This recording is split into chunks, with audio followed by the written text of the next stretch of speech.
All right, in this session, we're going to do a focused technical breakdown of the UML Object Diagram. We'll cover exactly what its role is, what its core components are, and then we'll see how they all fit together to model a really precise snapshot of a system. Okay, first up, its role. What is an object diagram actually for? So here's the key idea. An object diagram is basically a snapshot. It shows the system's state at a very specific moment in time. You know, if you think about a class diagram as the blueprint for your system, well, the object diagram is like a photograph of it in use. It's not about what could exist, it's about what does exist right now.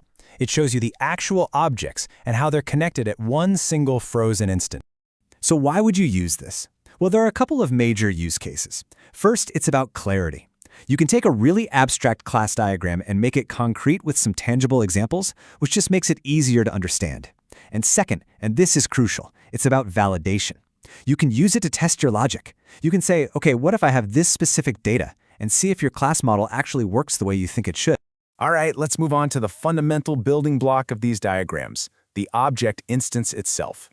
Okay, so every single object instance is shown as a rectangle. Pretty simple.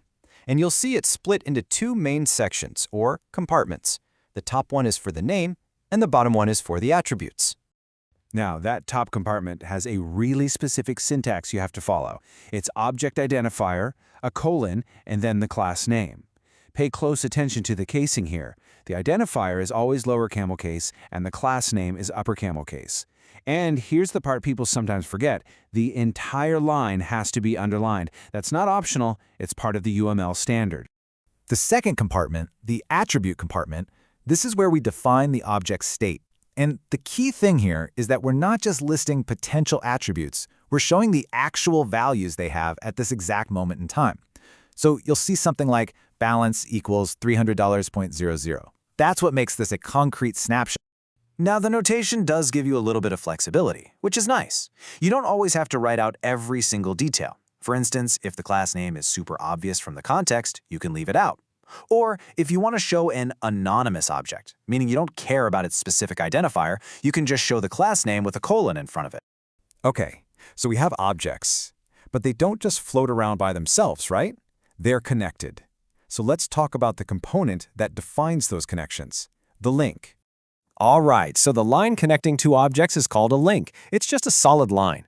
And this slide really nails the relationship between class and object diagrams. On the left, you've got the class diagram showing an association between the club and person classes.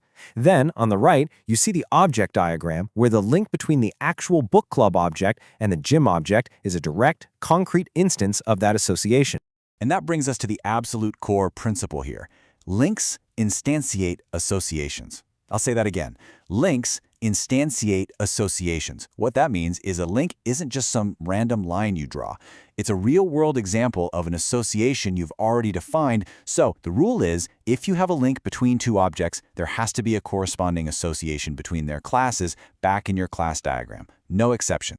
To add even more clarity, especially when things get complicated, you can add role names to the ends of a link. So instead of just a line, you can label it to show that this person is the chairperson and that one is the secretary. This is incredibly useful for spelling out exactly what function an object is performing in that specific relationship. All right, let's put all the pieces together now. We're going to look at a complete diagram and see how these objects and links come together to model a real scenario. So here's a great example, a snapshot of a university system. You can see we have specific instances, actual students, professors, and courses, and their attributes are all filled in with real data. But the really important part is the links. They show us concrete relationships right now.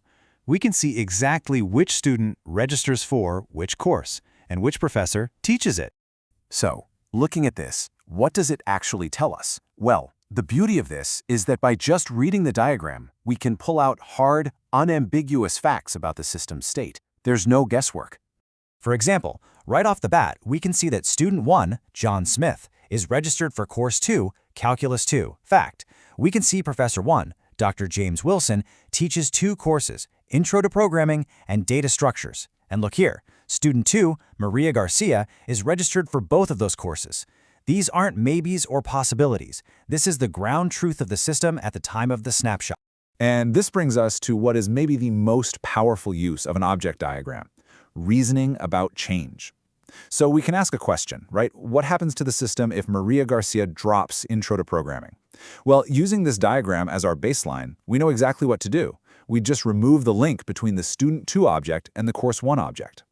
Modeling the system this way forces you to think through the consequences of a single action, to see how it ripples through the system. And that, right there, makes it an absolutely indispensable tool for validating your architecture.